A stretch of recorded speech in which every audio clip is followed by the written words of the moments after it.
এই সশস্ত্র বাহিনী আমাদের অহংকার, আমাদের গর্ব। আমরা মনে করি না আপনার অবসরে আপনার দেশ পত্রিকার ডাকে যখন প্রয়োজন হবে তখনই আপনারা ঝাঁপিয়ে পড়বেন এদেশের স্বাধীনতা সার্বভৌম রক্ষা।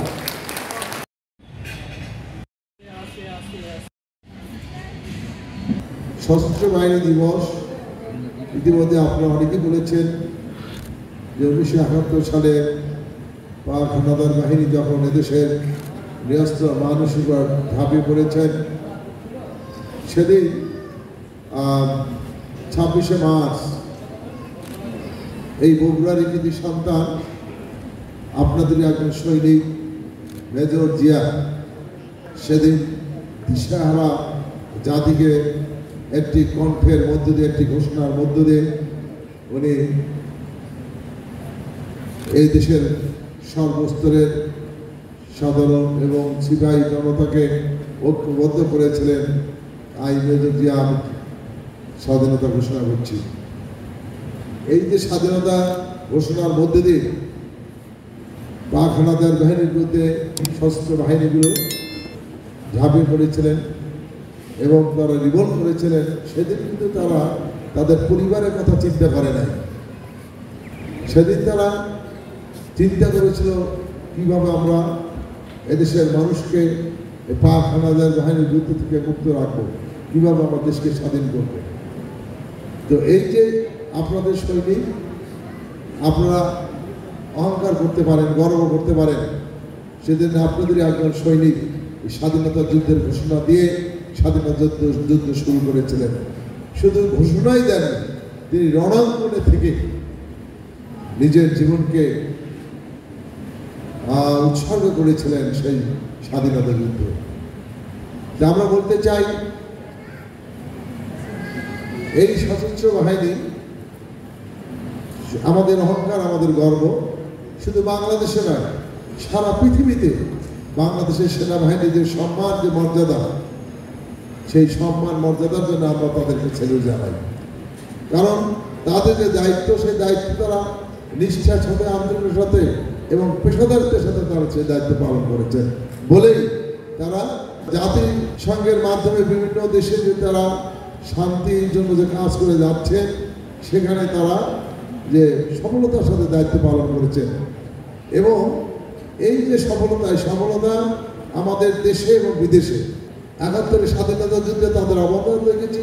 স্বাধীন পরে আরেকটি বিপ্লব, জাতীয় বিপ্লব, সংগ্রাম দিবস, সিপাহী জনতা বিপ্লবের মধ্য দিয়ে বাংলাদেশের পরাধীনতার হাত থেকে দেশকে আবার পুনরায় সেই স্বাধীনতা রক্ষা হয়েছিল। এটি আমরা জানি না, অনেকেই জানি না, জানতে দেওয়া হয় না। বিশেষ করে দীর্ঘ 16 বছর যারা এই হাসিনা সরকার যারা দেশকে পরিচালিত করেছেন, তারা সেই 7ই নভেম্বরকে তারা অস্বীকার করতে চান। কারণ সেদিন এই ভারতের কিছু তাবেদার সৈনিক ছিলেন, ভারতের কিছু এজেন্ট ছিলেন, তারা সেদিন একটি বিপ্লবের মাধ্যমে সেদিন এই দেশটাকে পরাধীনতার শৃঙ্খলে আবদ্ধ করতে চেয়েছিলেন। এবং সেদিন এই দেশের সিপাহীরাই জিয়া রহমান সাহেবকে কারাগার থেকে মুক্ত করেছিলেন এবং কারাগার থেকে মুক্ত করে দেশের এই রাষ্ট্রের ভার তার হাতে তুলে দিয়েছিলেন। এবং আমরা সেদিন আমাদের স্বাধীনতা এবং সার্বভৌমত্ব রক্ষা পেয়েছিলাম। পিলখানায় যে হত্যাকাণ্ড হয়েছে, বাংলাদেশের 54-58 জন সেনা অফিসারকে সেদিন হত্যা করা হয়েছে, এটিও ভারতের ইঙ্গিতে হয়েছে এবং এই সরকারের সহযোগিতায়, হাসিনা সরকারের সহযোগিতা হয়েছে। আজ পর্যন্ত তার কোনো বিচার তারা করে নাই, বরং যারা বিচার চাইতে গিয়েছিল তাদের বিরুদ্ধে নির্যাতন করা হয়েছে, তাদের চাকরি খাওয়া হয়েছে, তাদের বিরুদ্ধে বিভিন্ন ধরনের মামলা মোকদ্দমা দেওয়া হচ্ছে। আজকে বলতে চাই, এই অন্তর্বর্তীকালীন সরকার প্রধানকে আমরা বলতে চাই, এই যে 58 জন সেনা অফিসারকে হত্যা করেছে, যারা হত্যা করেছে তাদের বিরুদ্ধে অবিলম্বে বিচারের ব্যবস্থা করুন এবং এর সাথে যারা সম্পৃক্ত রয়েছে তাদেরও আপনারা বিচারের আওতায় নিয়ে আসুন। এই যে ছাত্র জনতার স্বতঃস্ফূর্ত যে বিপ্লব, সেই বিপ্লবও কিন্তু সৈনিক ভাইরা রাস্তায় বেরিয়ে এসছে। সেদিন তারাও ঘরে বসে থাকে নাই। এই ফ্যাসিস্ট সরকারি জুলুম নির্যাতন থেকে এদেশের মানুষকে মুক্ত করার লক্ষ্যে তারাও ঘরে বসে থাকতে পারে নাই, বিদায় তারা রাজপথে বেরিয়ে এসেছিল। এবং এদেশের সকল শ্রেণী, সকল বর্ণের মানুষ এই অগাধ বিপ্লবের মাধ্যমে আরেকটি বিপ্লবের মধ্য দিয়ে ফ্যাসিস্ট সরকারকে বিতাড়িত করে বাংলাদেশকে আবারও একটি নতুন বাংলাদেশ উপহার দিয়েছেন। আমরা নতুন বাংলাদেশকে নতুনভাবে বিনির্মিত করতে চাই। নতুন বাংলাদেশে আমরা মানুষের সত্যিকার অর্থে যে স্বাধীনতা, সেই স্বাধীনতা ফিরিয়ে দিতে চাই। আমরা গণতন্ত্র ফিরিয়ে দিতে চাই। বৈষম্যহীন একটি বাংলাদেশ গড়ে তুলতে চাই, যেখানে কোনো জায়গায় বৈষম্য থাকবে না। ভূমিকা বিগত যেমন ছিল, বর্তমানে আছে, ইনশাআল্লাহ ভবিষ্যতে থাকবে।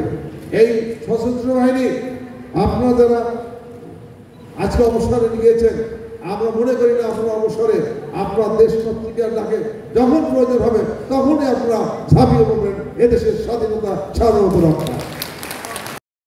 আমাদের অনুষ্ঠানকে সহযোগিতা করে আমাদের সবাইকে অনুপ্রাণিত করেছেন, আমাদের সবাইকে আনন্দ দিয়েছেন, আমাদের সবাইকে উৎসাহ দিয়েছেন। আপনারা আমাদের ব্যক্তিগত জীবনে আমাদের সহধর্মিণী ছিলেন। আমরা চাকরি করেছি, চাকরি জীবনে অনেক সময় আপনাদেরকে আমরা কাছে রাখতে পারি নাই। কর্মক্ষেত্রে আমরা বিভিন্ন জায়গায় কাজ করতে হয়েছে, আপনাদেরকে সময় দিতে পারি না। আমরা অবসরে আছি। আমরা মনে করি আমরা যেখানেই যাই সুখে দুঃখে বাকি জীবনটা আপনাদের সঙ্গে নিয়ে কাটাবো। আপনারা আমাদের এই অনুষ্ঠানে এসেছেন, সবাইকে আন্তরিক অভিনন্দন ও শুভেচ্ছা জানাচ্ছি।